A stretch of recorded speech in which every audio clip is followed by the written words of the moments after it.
जय हो करौली सरकार की, जय हो सच्चे दरबार की। बोलो राधा रमण हरि बोल। ओ भक्तों, इसके पहले का वीडियो आपने देखा, पितृ मुक्ति, पूर्वज मुक्ति, पितरों की मुक्ति। यह आपने समझा कि पितरों की, पूर्वजों की मुक्ति हमारे लिए कितनी आवश्यक है। अगर हमारे पितर, अगर हमारे पूर्वज नहीं मुक्त होते हैं तो उनको क्या दिक्कत आती है। तो आपने यह भी समझा कि सनातन धर्म में यह कितना जरूरी होता है।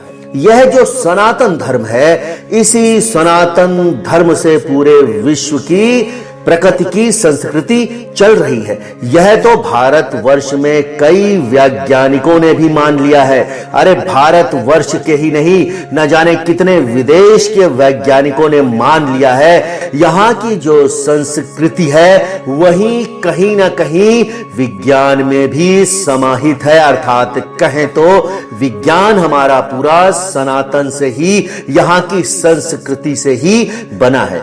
तो भक्तों, आपने समझा कि जब हम पितृ की, पूर्वजों की मुक्ति करते हैं तो हमें क्या क्या लाभ होता है, हम किन किन बाधाओं से, संकटों से मुक्ति पा जाते हैं। तो आइए भक्तों, आज के इस वीडियो में हम करौली सरकार से समझते हैं कि पितृ मुक्ति के बाद में क्या होता है, व पितृ मुक्ति, पूर्वजों की मुक्ति के बाद में हमें दरबार की तरफ से क्या सलाह दी जाती है, क्या करने की सलाह दी जाती है।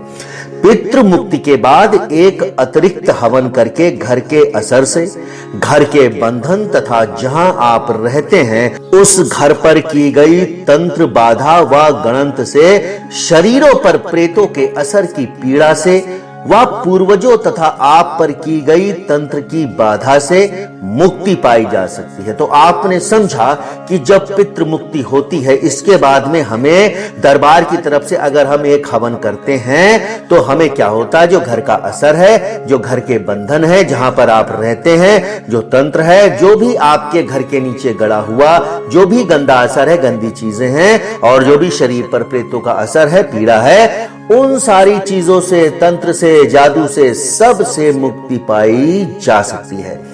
तामसिक तंत्र विद्या या किसी श्राप के कारण हुई आपके किसी पूर्वज की मृत्यु के बाद, आपके वे मृत्यु पूर्वज उसी तंत्र बाधा में प्रेतों के साथ ही बंधे रहकर आपको परेशान करने व पूर्वजों की मुक्ति न होने देने का कारण बन जाते हैं।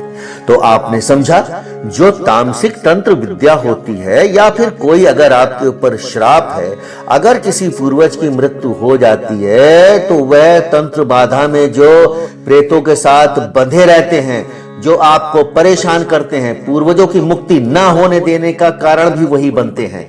वह चाहते हैं कि आपकी पूर्वजों की मृत्यु, वह चाहते हैं कि आपकी पूर्वजों की मुक्ति ना हो, वह भी उन्हीं के साथ रहें और वह भी उन्हीं गंदी आत्माओं के साथ में जुड़कर उनका साथ देते रहें।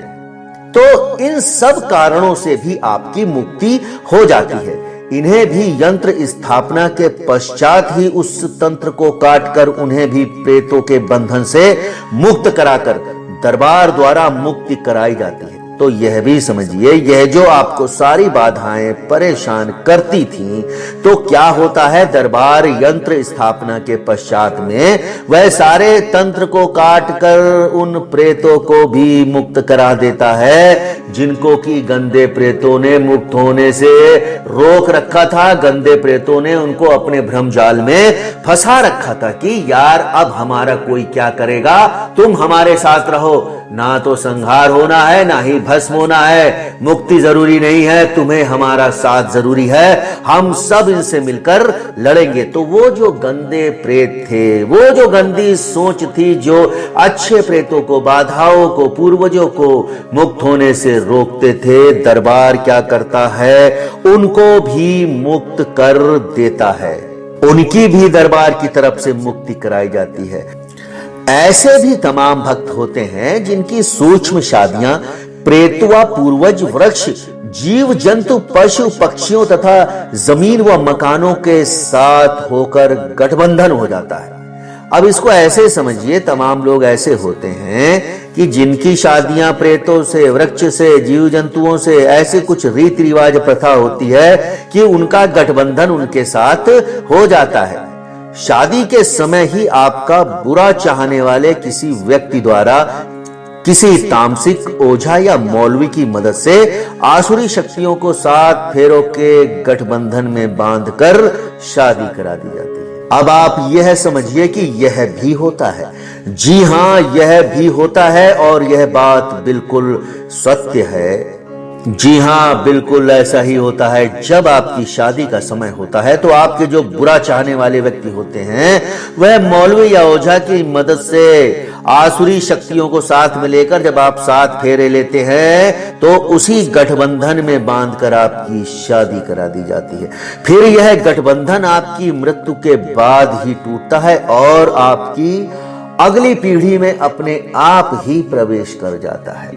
अब समझिए ये आसुरी शक्तियों का बंधन जो होता है यह कितना शक्तिशाली होता है। आप में तो रहता ही रहता है, आपके परिवार में फैलता है और आपके परिवार से आपकी अगली पीढ़ी में भी प्रवेश कर जाता है।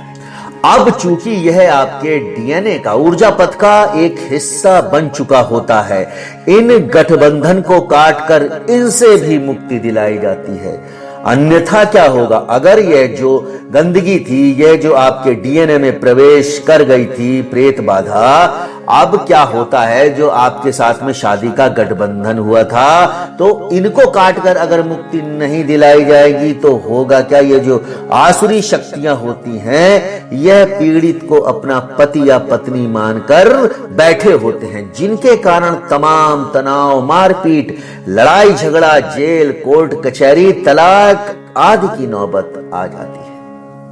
तो भक्तों, आपने समझा, जब हम पितृ मुक्ति के बाद में अतिरिक्त एक हवन करते हैं तो हमको किन किन संकटों से, किन किन बाधाओं से मुक्ति मिलती है। और यह जो करौली सरकार ने आपको शादी के बारे में बताया कि आपकी शादी तंत्र के द्वारा किसी से कराई जाती है, फिर वह प्रेत, वह गंदी आत्माएं आपको अपने पति या पत्नी के रूप में मान लेती हैं और फिर वही आपको भ्रमित करने लगती हैं, वो बिल्कुल आपको अपने जैसा बनाने लगती हैं। तो हमें समझना है कि यह सारी क्रियाएं होती हैं क्योंकि करौली सरकार दरबार एक ईश्वरीय चिकित्सा का दरबार है। यहां पर स्वयं ईश्वर के द्वारा आपकी चिकित्सा होती है, कोई छल, कोई छलावा नहीं। तो भक्तों, आपने समझा कि पितृ मुक्ति के बाद में यह हवन कितना जरूरी है।